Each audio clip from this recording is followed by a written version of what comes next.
अस्सलाम वालेकुम Young's capital family. उम्मीद है आप सब खैरियत से होंगे।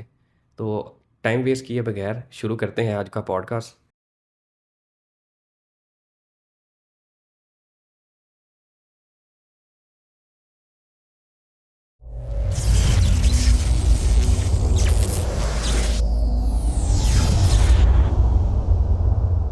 अस्सलाम वालेकुम डॉक्टर साहब, क्या हाल है आपके? वालेकुम अस्सलाम। आपके क्या हाल है अलिया? अल्हम्दुलिल्लाह ठीक ठाक। अच्छा, ये जो मार्केट जैसी चल रही है पिछले 2 वीक से, हर इन्वेस्टर परेशान है, नया भी पुराना भी, मिड टर्म शॉर्ट टर्म। तो इस मार्केट को कहते क्या हैं जनरल टर्म, और इस मार्केट की करेक्टरिस्टिक क्या होती है? ओके। वैसे तो पाकिस्तान स्टॉक मार्केट को पाकिस्तान शॉक मार्केट कहते हैं, और इसलिए कि ये अक्सर शॉक्स देती रहती है। तो स्टॉक मार्केट की ये जो कंडीशन है ये बिल्कुल अनयूजुअल नहीं है। जब भी इंस्टेबिलिटी आएगी, ठीक है, और चीज़ें डिस्टेबलाइज होंगी, चाहे वो इकोनॉमिक फ्रंट पे हो, चाहे वो जियोपॉलिटिकल हो, चाहे वो इंटरनल पॉलिटिकल टर्म्स पे हो, तो ये सारी चीज़ें जो इन्वेस्टर होते हैं उसे कॉशियस कर देती हैं। तो आपने देखा होगा अक्सर एक फिनोमिना कि जो ही मार्केट नीचे आती है और एक दो दिन नीचे रहे तो म्यूचुअल फंड सेलिंग करना लग जाते हैं। हम्म। वो सेलिंग म्यूचुअल फंड नहीं कर रहे होते, वो म्यूचुअल फंड के पीछे जो बैठे हम लोग बैठ के सेंटिमेंट्स पे डिसीजंस कर रहे होते हैं, हम लोग कर रहे होते हैं। म्यूचुअल फंड तो कहता है कि यार रखो अपने पास, हम्म। अभी निकालने की ज़रूरत नहीं है। लेकिन यही, तो इस सारी सिचुएशन में आपको पता है पॉलिटिकली पाकिस्तान के अंदर भी काफ़ी कॉन्स्टिट्यूशनल चेंजेस आ रही थी। उसके अलावा आपके टेररिज्म वेव क्रिएट हुई है अफ़गानिस्तान के साथ, आपके जो रिलेशनशिप है वो बड़ा डिटेरिएट हो गया। ठीक है, ये सारी सिचुएशंस को अगर कंबाइन करें तो मेरे ख्याल से एक कॉशियस इन्वेस्टर्स को कॉशियस रहना था, और उसने रहा। मार्केट के अंदर डिमांड कम हुई और हम लोग परेशान हो गए, बस यही सिचुएशन है। ऐसी मार्केट को वैसे कहते क्या हैं, बेरिश मार्केट के साइडवेज मार्केट? ऐसी मार्केट को आप कुछ नहीं अभी कहेंगे, इतनी स्मॉल टाइमलाइन या स्मॉल टाइम फ्रेम पे आप डिसाइड नहीं कर सकते हम्म। कि मार्केट बुलिश है या बेरिश। ओवरऑल सेंटीमेंट देखें, फंडामेंटली चीज़ें बेहतर हो रही हैं। बल्कि अब तो मैं कहूँगा कि बेहतरी काइंड ऑफ प्लेटो पे आ गई है। कि ठीक है। पहले हम देख रहे थे करंट अकाउंट डेफिसिट कम होता जा रहा था, ये अब करंट अकाउंट डेफिसिट इंक्रीज़ हो रहा है, थोड़ी थोड़ी इन्फ्लेशन भी इंक्रीज़ हो रही है। अब डिसाइड कौन ये करेगा? वो करेगा आईएमएफ की 1.2 बिलियन की जो ट्रेंच आ रही है। उसके बाद चाइनीज़ लोन 3.3 बिलियन के हम दो तीन लोन सीख करना चाहते हैं। उसके अलावा हम लोग कितने फॉरेन इन्वेस्टर अगले 3 माह में पाकिस्तान लाते हैं, प्लस अगली मॉनेटरी पॉलिसी में अगर इंटरेस्ट रेट हमारा नीचे आता है तो फिर समझें कि चीज़ें इस तरफ जाएंगी, टूवर्ड्स नॉर्थ जाएंगी, कि हर चीज़ बेहतर होने लग जाएगी। वरना मुझे अभी करंटली आज के दिन अगर आप पूछें तो चीज़ें प्लेटो पे हैं, ठीक है। ग्रोथ ट्रैजेक्टरी नहीं है, इट्स ऑन प्लेटो। तो प्लेटो पे हमने देखना होता है कि हम लोगों ने तैयारी पकड़नी होती है कॉशियस रहने की। ठीक है। एज अ लेमैन इन्वेस्टर कहते हैं कि हम ये हमारे इख्तियार में तो नहीं है कॉन्स्टिट्यूशनल चेंजेस या जियो पोलिटिकल, लेकिन जो हमारे इख्तियार में है जैसे लोगों के, वो आप टिप्स बताएं कि लोग जो है वो अपने लिमिट लॉस कर सकें, लॉसेस को अपने लिमिट कर सकें और प्रॉफिट ऐसे मार्केट में अर्न कर सकें, उनके लिए आप क्या कहेंगे? देखिए, उनके लिए मैं ये कहूँगा कि आपकी माँ भी जो होती है ना, इससे ज़्यादा रिलेशनशिप में तो कोई नहीं प्यार करता।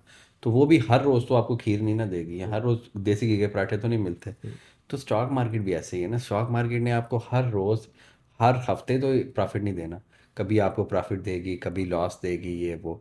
जो लोग बड़ा छोटे लेवल पे सोच रहे होते हैं ना कि आज शाम को मैंने 2,000 इसमें से निकालना है, वो हर्ट होते हैं। हम्म। जो ये सोच रहे होते हैं एक हफ्ते में मैंने जैसे 20,000 निकालना है, वो हर्ट होते हैं।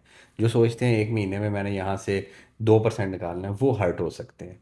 लेकिन जो ये सोचते हैं कि मैं स्टॉक मार्केट में आया हूँ, मुझे साल में मेरी इन्फ्लेशन बीट हो जाए, मुझे कोई 15-20% प्रॉफिट मिल जाए, तो it is more than enough, hmm. वो कभी भी परेशान नहीं होते। क्योंकि उन्हें पता होता है कि यार ये कंपनीज काम कर रही हैं, इनके क्वार्टरली रिजल्ट्स आ रहे हैं, क्वार्टरली रिजल्ट्स में चीज़ें बेहतर हो रही हैं, फाइनेंस कास्ट कम हो रही है। तो वो इस सिचुएशन को देखते हैं। तो मैं एडवाइस से पहले तो ये कहूँगा कि आप अपने आप को एक कैटेगरी से चेंज कर लें। हम्म। आप खुदारा जो स्विंग ट्रेड्स करते हैं, वो किसी ट्रेड में भी एंटर हों, वो कोई भी, वो चाहे पीएसओ ले लें, चाहे ओजीडीसी ले लें, चाहे मिज़ान बैंक ले लें, वो ये सोच के जाएं कि मुझे 90 दिन तो एटलीस्ट इसे रखना है। ठीक है। 90 डेज में अगर ये प्रॉफिट में आया तो बिक जाएगा, ना आया तो फिर मैं सोचूंगा कि यार अब मेरी ना टाइम कॉस्ट अपॉर्चुनिटी लॉस हो रहा है, तो मैं किसी और शेयर में ट्रांसफ़र हो जाऊं। ठीक है। तो ये सिचुएशन होती है। सेक्टर की बात की जाए तो सीमेंट सेक्टर की दो कंपनीज मैपल लीफ और पॉइनर सीमेंट वो एक्वायर कर रही हैं, जिससे मैपल लीफ सीमेंट की कैपेसिटी भी बढ़ जाएगी। ओके। तो इससे क्या मार्केट का जो इंडेक्स के पॉइंट्स भी हैं, ये दोनों ने कल भी कंट्रीब्यूट किया था, आज भी। तो इस न्यूज़ को कैसे आप देख रहे हैं और कब देखिए से ये इम्प्लीमेंट हो जाएगी? देखिए इम्प्लीमेंट तो आप समझें कि ये जो बातचीत हमारे पास मटेरियल इन्फॉर्मेशन आती है तो बड़ी बाद में आती है। हम्म। चीज़ें तो उससे पहले काफ़ी देर से चल रही होती हैं। हम्म। और आपको बड़ी पहले भी पता है कि पहले मैपल लीफ के पास पॉइनर सीमेंट का 7% था। फिर मैपल लीफ ने 10% और इंक्रीज़ करके 17% कर हम्म। दिया। अब ये पहली चीज़ तो बड़ी अच्छी चीज़ है कि सीमेंट सेक्टर बूम जब आता है ना, जब इकानमी का बूम आता है, बूम से मुराद है जब कंस्ट्रक्शन बढ़ रही होती है, इन्फ्लेशन कम हो रही होती है, इंटरेस्ट रेट, तो सीमेंट सेक्टर बड़ा अच्छा परफॉर्म करता है। लेकिन वो परफॉर्मेंस जो होती है ना सीमेंट सेक्टर की, सीमेंट सेक्टर के ओनर्स को पता होता है कि अभी हम कमा रहे हैं और एक टाइम आना है जहां हमने बैठ के ये चीज़ें खानी है। तो जब बैठ के ये चीज़ें खाएंगे उससे पहले ये अभी अदर इन्वेस्टमेंट्स अपनी कर रहे हैं। कि जैसे मैपल लीव ने फर्टिलाइज़र सेक्टर में भी एग्रीटेक में इन्वेस्ट किया, हम्म। फौजी फर्टिलाइज़र्स के ठीक। साथ। मैपल लीव ने वो हॉस्पिटल एक इस्लामाबाद में स्टार्ट किया। ये सारी चीज़ें उस दिन इनको इन्वेस्टमेंट को मैपल लीफ को रिटर्न देंगी जब आपका बस साइकिल आएगा, ठीक जब है। सीमेंट की सेल्स डिक्रीज़ हो रही होंगी। हम्म। तो ये जो एक्सपेंशन को इंक्रीज़ करना, ये तो it's always a good strategy. Hmm. ठीक है। लेकिन इसके नेगेटिव इम्पैक्ट ये होता है कि थोड़ा सा जो नेगेटिव इम्पैक्ट आता है कि आप सीमेंट सेक्टर को अपने इंक्रीज़ कर रहे हैं तो बस साइकिल में ओवरऑल भी तो, लेकिन ओवरऑल मैपल होल्डिंग जी। जो इन्होंने कंपनी बनाई है और वो जो इन्वेस्टमेंट्स कर रही है, मेरे ख्याल से पाकिस्तान में शायद ही कोई कंपनी इस तरह की इन्वेस्टमेंट्स कर रही हो हम्म। जो इस कंपनी को टर्न अराउंड कर देगी इन लॉन्ग टर्म, और ये होल्डिंग कंपनी बनती जा रही है। हम्म। अच्छा, एक चीज़ मैं और बता दूं ओवरऑल सारी यंग्स कैपिटल के लिए कि सीमेंट सेक्टर कभी भी लॉन्ग टर्म सेक्टर नहीं होता। हम्म। लॉन्ग टर्म सेक्टर क्यों नहीं होता, उसकी मेन रीज़न ये होती है कि सीमेंट सेक्टर सिक्लिकल सेक्टर है। जब बूम साइकिल आएगा ये कमा रहे होंगे, जब बस साइकिल आया होगा ये खा रहे होंगे। रिटर्न ऑन इक्विटी भी इसकी बहुत ज़्यादा नहीं है। इसको हाई कैपेक्स पे चल रहा होता है, कैपिटल एक्सपेंडिचर इसके बड़े ज़्यादा होते हैं। और सबसे बड़ी बात ये है कि पिछले 15 साल का अगर आप CAGR निकालेंगे पाकिस्तान स्टॉक मार्केट के इंडेक्स का, तो वो निकलेगा 16 से 18% हर ईयर इंक्रीज़ किया है ऑन एवरेज स्टॉक मार्केट के इंडेक्स ने। जबकि सीमेंट सेक्टर ने सिर्फ 14% किया है। तो पिछले 15 साल में सीमेंट सेक्टर ने इंडेक्स को भी बीट नहीं किया। तो ये कभी भी लॉन्ग टर्म अच्छा सेक्टर नहीं है। इसमें आप रैली वाइज इन्वेस्टमेंट्स कर सकते हैं, मिड टर्म इन्वेस्टमेंट कर सकते हैं, या जब तक इनके नंबर्स चेंज नहीं हो रहे तब तक इन्वेस्टमेंट कर सकते हैं। अच्छा, पूरी वाईसी की जो टीम है, उनके एनालिस्ट हैं, वो यही लोगों को सजेस्ट कर रहे हैं कि फ्री कैश जितना हो सके अपने पास रखें। तो जो जैसी मार्केट है, इसमें फ्री कैश कितनी को इम्पोर्टेंस रखता है और उस फ्री कैश को हमें कब यूटिलाइज करना चाहिए? देखिए मैं हमेशा कहता हूँ कि दो ही वेपन्स हैं as a stock market investor हमारे पास। एक ही वेपन है इक्विटी या शेयर्स, हम्म। और एक वेपन है हमारे पास कैश। तो ऐसी सिचुएशन जब आती है, अच्छा कभी भी ऐसे नहीं होता। जब मैं बात करता हूँ ना स्मार्ट इन्वेस्टर या कॉशियस इन्वेस्टर, हम्म। इससे मुराद कभी भी ये नहीं होता। डॉक्टर साहब मैं आपके तवज्जुह से बताना चाहता हूँ कि एक टाइम ऐसा आ जाए कि हर चीज़ हम कैश पे लेके बैठ जाएं। हम्म। कोई भी बंदा टाइम नहीं कर सकता ना, ना आपको पता सुबह क्या होना है, ना मुझे पता सुबह क्या होना है। हम्म। अगर कोई ये आपको कह के कि आप मेरा कोर्स लें या मुझसे बात करें या मेरे से एडवाइजरी लें, मैं आपको बताऊंगा कि कैसे ये, तो वो सेंस ही नहीं इस बात की बनती। वो झूठ बोल रहा है, वो स्कैम कर रहा है। ठीक है। तो ये दो चीज़ें होती हैं।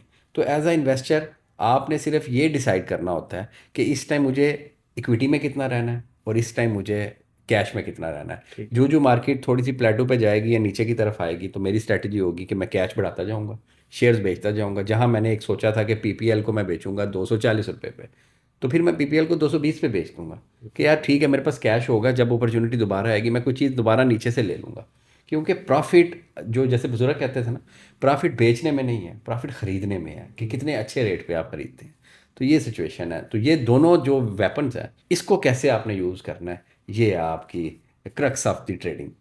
और जो ये वाईसी ने जो शॉर्ट टर्म और मिड टर्म बताए थे अपने शेयर्स, तो उनके बारे में पूछ रहे हैं कि क्या उन्हें भी सेल करके कैश पे और डिप पे दोबारा बाय करना चाहिए, या फिर उन्हें उनके टारगेट अभी इंटैक्ट ही है? मुगल के टारगेट इंटैक्ट हैं। ठीक हमने है। एक मुगल बताया था, हमने अभी पेल बताया था। ठीक है। ये दो मुझे मिड टर्म याद हैं, ये पिछले ये उन मिड टर्म की हम बात कर रहे हैं जो हमने पॉडकास्ट में डिस्कस किए हैं। एक गाल था। एक गाल था, मेरे ख्याल से तीनों के टारगेट्स इंटैक्ट हैं। गाल ठीक है। की सेल्स भी इंक्रीज हो रही हैं, प्लस उन्होंने जो नई गाड़ी लॉन्च की थी उसकी भी बुकिंग काफ़ी हुई है। मुगल के सारे फंडामेंटल ठीक हैं, रिजल्ट भी इस दफ़ा अच्छा एक्सपेक्टेशन है। रीबार्स की उनकी यूटिलाइजेशन कैपेसिटी इंक्रीज़ हुई है, इलेक्ट्रिसिटी कॉस्ट कम हुई है। पेल के अंदर भी काफ़ी ज़्यादा एकुमुलेशन हो रही है, पेल की चीज़ें भी बेहतर आ रही हैं। अब जब वो पेल के ऑर्डर्स उधर से पेमेंट्स आएंगी पेल को, तो उनके नंबर्स में ये चीज़ शो होगी। और पेल की इस दफ़ा रेवेन्यूज़ भी डबल होने के चांसेस हैं। अच्छा, शॉर्ट टर्म या स्विंग ट्रेड के लिए जब कोई पर्सन एंट्री लेना चाह रहा है किसी शेयर में, तो किस किस फंडामेंटल इंडिकेटर्स या फंडामेंटल चीज़ों को देख के उसे एंट्री लेनी चाहिए? अगर उसने शॉर्ट टर्म एंट्री लेनी है ना, वो तो भी 90 डेज मिनिमम। वो भी 90 डेज़ की। तो अगर बड़ा वो सेफ खेलना चाहता है, वैसे तो 90 डेज़ के लिए तो आप किसी में अपने टेक्निकल्स के हवाले से ले सकते हैं। लेकिन अगर वो किसी ऐसे शेयर्स में है जिसकी अर्निंग पर शेयर लॉस में थी, या जिसके फंडामेंटल्स इतने अच्छे उसे नहीं पता, या उसे लगता है ये शेयर वीक है लेकिन टेक्निकली इस टाइम अच्छे रेट पे है, तो मैं ये सजेस्ट करूँगा स्ट्रिक्ट स्टॉप लॉस के साथ। ठीक है। कि फ़र्ज़ किया मैं टैली में जा रहा हूँ ना 11 रुपये से, तो 11 से ये 13 मेरा वो है, तो मैंने 10 रुपये को स्टॉप लॉस रख लेना। अब ठीक है। 10 उसने तोड़ा तो मैंने बेच देना, क्योंकि मुझे इस पर एतबार नहीं है। हम्म। ठीक है, जो दूसरे शेयर होते हैं ना, जैसे PS हो, आपने 420 का लिया, 460 आपका टारगेट था, अब वो 390 पे आ गए। आई विल से कि यार बैठे रहो, अभी तक फंडामेंटल में कोई चेंज नहीं है, तो चीज़ें बेहतर हो जाएंगी। ठीक है। ठीक है। तो सबसे पहली चीज़ तो यही देखनी चाहिए। फार्मा सेक्टर का थोड़ा बता दें कि फार्मा सेक्टर ने काफ़ी ड्यूरेशन हो गया है, वालियाँ भी बड़ा ड्राई है, वो सेक्टर परफॉर्म भी नहीं कर रहा। इसकी क्या मेन रीज़न है? अच्छा, जब भी हम कोई किसी चीज़ की परफॉर्मेंस की बात करते हैं, ये मेरा अपनी राय है, जब भी हम किसी चीज़ की परफॉर्मेंस की बात करते हैं, किसी शेयर को स्टडी करने लगते हैं, हम क्यों, मैं आपसे भी एक क्वेश्चन पूछता हूँ, हम क्यों इतनी जल्दी जजमेंटल हो जाते हैं कि वो सेक्टर नहीं चल रहा, वो सेक्टर नहीं चल रहा। एक टाइम था फार्मा सेक्टर ऊपर जा रहा था, बाकी सारे नीचे जा रहे थे। हम्म। तो हर एक का एक टाइम आता है ना जी। अभी फार्मा सेक्टर को क्यों प्रेशर में है? ओवरऑल फार्मा सेक्टर इसलिए प्रेशर में है क्योंकि फार्मा सेक्टर के APIs के रेट भी इंक्रीज़ हुए हैं। फार्मा सेक्टर ओवरऑल, अफ़गानिस्तान से बड़ी उम्मीदें थी फार्मा सेक्टर को कि हम वहाँ बड़ी मेडिसिन एक्सपोर्ट करेंगे। ठीक है। प्लस कुछ अनरेगुलेटेड वेज होते हैं कि इंडिया से API लेने के और तरीके भी थे, हम्म। वो भी सारे ख़त्म हो गए हैं। ठीक है, तो ये सारे सेक्टर ने फार्मा सेक्टर को किया, लेकिन फार्मा सेक्टर में कोई ऐसा फंडामेंटल चेंज नहीं है। बल्कि फार्मा सेक्टर से पिछले दिनों आपके फाइनेंस मिनिस्टर मिले हैं और उन्होंने कहा है कि जी हम आपको रिलीफ भी देते हैं जितना दे सकते हैं, उसके अलावा आप हमें एक्सपोर्ट दें बस। तो फार्मा सेक्टर अच्छे लेवल पे एक पॉलिसी बनाने के मूड में है कि गवर्नमेंट के साथ बैठ के नेक्स्ट 5 ईयर की हम एक पॉलिसी डिज़ाइन कर लें। नेक्स्ट बता दें कि आगे जो मार्केट है वो कैसा परफॉर्म कर सकती है विद इन 1 या 2 वीक्स। और ओके। आगे जो चीज़ों को हमने बड़ा फोकस करना है, ठीक है। सबसे पहला फोकस हमने ये करना है कि हमने हर टाइम अलर्ट रहना है बॉर्डर सिचुएशंस पे। ठीक है। अगर बॉर्डर सिचुएशन में कोई शरारत होती है, तो जितनी देर वो शरारत चलेगी उतनी देर वो सेंटिमेंटल इफेक्ट आएगा। ठीक है। सेंटिमेंटल इफेक्ट, फंडामेंटल नहीं, सेंटिमेंटल। अच्छा जी, उसके बाद दूसरी चीज़ जो हमने रहना है, हमने अब डेली बेसिस पे वॉल्यूम को ज़रूर कंपेयर करना है ठीक है। कि पिछले 7 दिन के वॉल्यूम इस 7 दिन के वॉल्यूम के साथ कैसे कंपैरिजन हो रहा है। बिल्कुल ठीक। वॉल्यूम हमें क्या बताता है? वॉल्यूम हमारा लीडिंग इंडिकेटर है, हमें ये बताता है कि लोगों का इंटरेस्ट है। तीसरी चीज़ जो हमने देखनी है, वो देखनी है हमने अपने फॉरेन रिजर्व्स, कि फॉरेन रिजर्व्स हमारे डिप्लेट तो नहीं होना शुरू हो गए। हम्म। ठीक है। चौथी चीज़ जो हमने इस चीज़ सारे सिनेरियो में देखनी है, वो देखनी है करंट अकाउंट डेफिसिट। क्या करंट अकाउंट डेफिसिट इंक्रीज़ हो रहा है या करंट अकाउंट डेफिसिट श्रिंक हो रहा है? ठीक है। अगर वो कम होगा तो हमारे लिए बेहतर है। हम्म। ठीक है।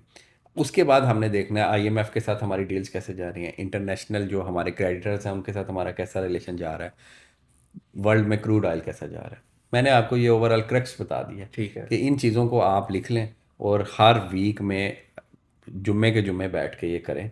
ठीक है, और इसको कंपैरिजन करते रहें, जहां आपको कंपैरिजन में थोड़ी सी चेंज नज़र आए, ठीक है, तो समझ लें कि चीज़ें आगे ख़राब हो सकती हैं। अगर चेंज नहीं नज़र आ रहा तो it's good to go. YC जो है वो अपना ब्रोकरेज हाउस कब लॉन्च कर रही है, और क्या चीज़ें हैं जो दूसरे ब्रोकरेज हाउस से डिफरेंस होंगी? देखिए जी, YC ब्रोकेज हाउस, हम लोग कोशिश करेंगे, सबसे पहली चीज़ जिस पे हम फोकस करेंगे वो करेंगे कस्टमर केयर। ठीक किसी है। तरह से 30 सेकेंड रिस्पांस टाइम हो, उसके लिए हम बड़ा अच्छा CRM सिस्टम, कस्टमर एक्सपीरियंस, यानी मतलब मैं चाहता हूँ कि यार ठीक है उन्होंने आपके साथ अकाउंट बना लिया और बाद में परेशान ही रहते हैं। दूसरे नंबर पे पेमेंट ब्रोकर को भेज के इंतज़ार करते रहते हैं, सर मेरे अकाउंट में क्रेडिट कर दें, रास्त इंटीग्रेशन। ठीक है। तीसरे नंबर पे श्रिया नॉन श्रिया का बड़ा इशू रहता है। हम्म। तो हम अल हदाया के नाम से शरिया का एक अलहदा पूरा सलूशन क्रिएट कर रहे हैं कि आप हमारी ऐप पे शरिया स्पॉट में चले जाएं और उधर सिर्फ शरिया शेयर्स आएंगे, T+2 पे आपको ट्रेड कराएंगे और सारा सिस्टम। बिल्कुल ठीक है। ठीक है। उसके अलावा हम क्या करने जा रहे हैं, उसके अलावा हमारी ऐप के अंदर हम कोशिश कर रहे हैं कि आपको एक बॉट दे दें जहां आप मैसेज करें ट्रेड लेने से पहले, कुछ पूछना हो तो आपको रिस्पांस आ जाए उसी वक्त कि ये रिस्पांस है जी। बिल्कुल ठीक है। ठीक है। और वो रिस्पांस वो वाला रिस्पांस ना आए जैसे वो आता है जो भी पूछो तो कहता है hello we are not available, hello we are not available, ऐसा रिस्पांस नहीं। तो हम कोशिश करेंगे कि वाईसी फैमिली को एक ऐसी प्रोडक्ट दें कि जो ना सिर्फ उनके सारे सॉल्यूशंस को उनके सारे प्रॉब्लम्स को क्लियर करे, बल्कि उधर से कुछ इनोवेशन लेके जाए। और रिसर्च हम अच्छी देंगे। और मैं ओरिजिनली ब्रोकर का पार्ट नहीं होऊंगा, ठीक है। मैं ऐसे ही लर्निंग करवाता रहूँगा, क्योंकि ब्रोकरेज का पार्ट मैं ज़रूर से देखूंगा, उसके सिस्टम्स को देखूंगा, लेकिन मेरा टोटल फोकस यही होगा कि वाईसी फैमिली अगर मुझे रिस्पेक्ट देती है तो मैं उनके लिए लर्निंग करवाता रहूँ। तो ठीक है। यही है। और इंशाल्लाह ताला विद इन दिसंबर हम लॉन्च कर लेंगे। चलें इंशाल्लाह। सियालकोट, इस्लामाबाद, कराची और लाहौर ऑफिस से वी विल स्टार्ट। और ऑनलाइन आप पूरे पाकिस्तान में भी हमारे साथ अकाउंट खुलवा सकते हैं। ठीक है इंशाल्लाह। बाकी आपका ज़्यादा टाइम नहीं लेंगे, आपकी तबीयत भी ख़राब है। चलें तो जी, आपका थैंक यू बहुत सो शुक्रिया, मच। आपने टाइम निकाला है। थैंक यू जी, थैंक यू सो मच। ठीक है।